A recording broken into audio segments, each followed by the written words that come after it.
So what's up, kamusta? Ayos pa tayo dyan. So nandito tayo ngayon sa may Motorstar Malolos branch. Okay, sa may Pro Bikes Malolos. Okay, so bago na nga pala yung lugar nila. Kung from dun sa dati nilang area, abante lang kayo ng konti.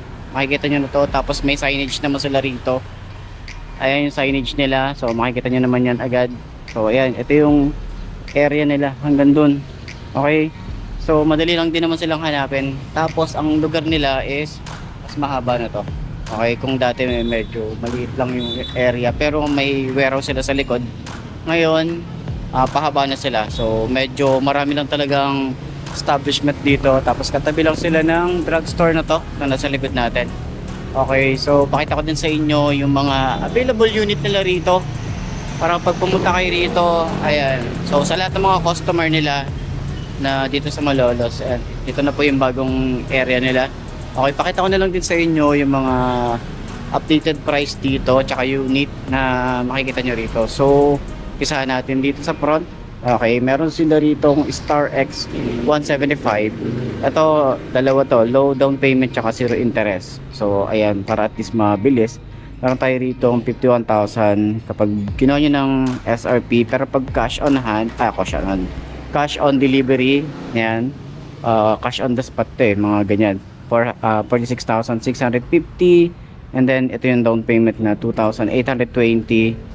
Sa zero interest naman mas mataas kasi 17,100, tapos may rebate sila na 400 kapag dito kayo nagbayad. Okay, so yan, screenshot nyo na lang para at least mabilis tayo. Star X 125 HS, ayan, 40,650.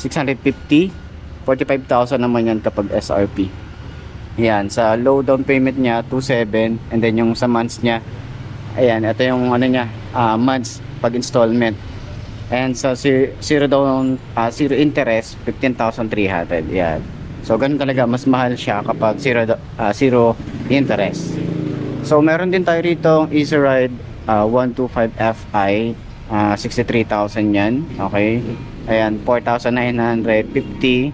Tapos may 20,700 yung zero interest niya. Ayan, ito yung mga available unit nila rito. Star X 175. Okay, so mga mahihilig sa mga pan-tricycle.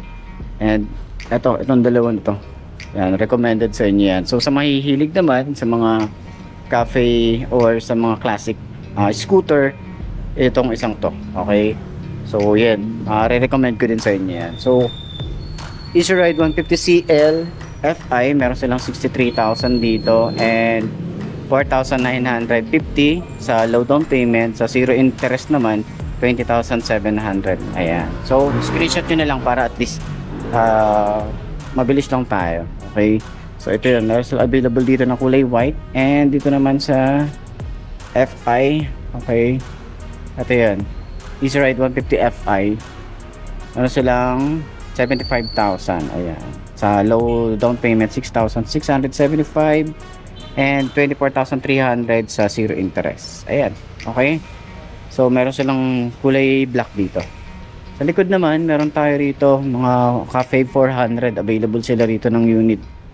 Ayan, sa mga naghahanap ng Cafe 400, ito 145,000. okay, 25,950 sa high down payment naman yan. Ito naman zero interest 47,700. Ayan, so may rebate din yan na 400. Ayan, available sila rito kulay black. Meron din doon sa loob, meron din sila rito kulay green na Cafe 150.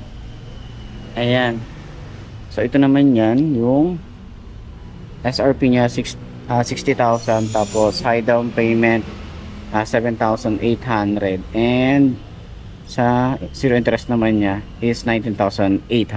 Ayan, sa mga naghahanap ng ABB update price para ngayon 2026, meron silang 87,000 and 10,500 yung down payment, 27,900 naman sa zero interest nila. Ayan, so available sila rito ng kulay gray glossy finish. And Easy Ride 150P, ito mas mura, 71,000. Okay, down payment niya 28. Ayan, mas mura yung down payment na ito. So meron silang available dito kulay blue. So dun sa ano, sa harap, okay, meron sila doon. Harap may mga available unit din dito. Okay. So meron din dito sa taas. Okay, dito sa taas meron din. Tapos meron din dito sa side. Ito, meron sila dito sa side. Ayan. Ito mga repo. Ito 17 months, may 19. Okay, 1,903.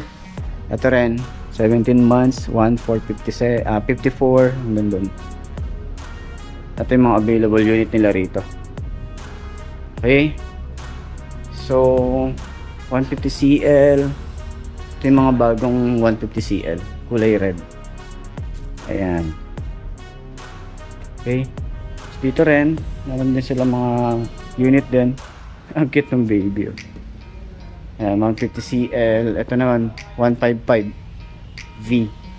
So ito rin, meron silang Cafe 400. Kulay orange naman yan.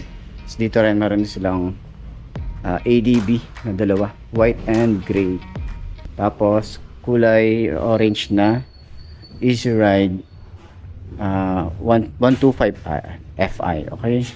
So, dito rin sa side na to, meron din mga 150p. Ito, 150p.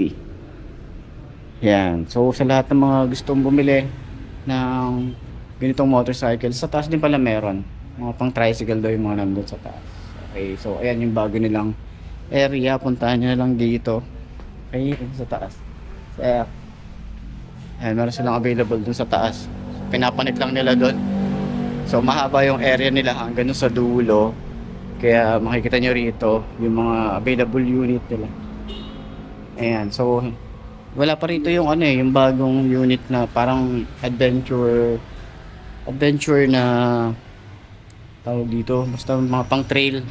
Yun, wala pa silang available dito pero nakita ko sa ibang lugar. Hindi ko lang alam kung sa Visayas pa lang yun or sa Mindanao pa lang yun. Pero sana magkaroon dito sa Luzon, lalo na dito sa Bulacan kasi nga halos karamihan yun talaga yung hinahanap dito. Okay, so nakita niyo naman sa iba't ibang brand na binablog natin katulad ng kay Rusi. Meron din si sino pa ba? Mga pang ganun, microbike, meron silang ganun. So yun, mabibenta rin yun, no? So sana dito si Motorstar is maglabas din ng ganong unit para at least, di ba, sumabay din sa mga kakompetensya niya. Okay, sa mga kay Rusi or kay microbike. Kasi mabenta talaga yun sa mga unit na ganun. So ayun, sa mga gustong pumunta rito, puntahan nyo na lang sa may Malolos Branch, Motorstar. Okay, ito yung bago nilang area ngayon. Okay, mas mahaba. Medyo tagulang talaga siya pero kitang-kita naman siya agad. Okay, so ayun nga yung motor natin doon. Tapos ito yung drugstore nila. Tapos dito naman sa glass aluminum supply. Okay. So yun lang naman ang mga update para dito. So pinuntahan ko lang sila dito kasi nga gusto ko kayong i-update baka kasi mamaya naliligaw na kayo. Doon kasi sa bago nilang sa luma nilang area. Wala na, sarado na yun. Gagamitin na daw yun. So ngayon ito yung bago nilang location. Okay. So pin nyo na lang yan. Okay. So yan, madali lang naman din silang puntahan. Okay, so sana nakatulong tong video na to sa mga nagtatanong at mga naghahanap ng update para sa Motorstar. Wala pa sila masyadong bagong nilalabas ngayon. So ang medyo matunog pa lang ngayon na mga naglalabas ay si Honda. Kasi nakapaglabas na sila ng ADB tsaka Click 125. So yun, yung mga abangan natin dito sa channel natin, update vlogs para dito. Okay, so sana nakatulong tong video na to. Tabush.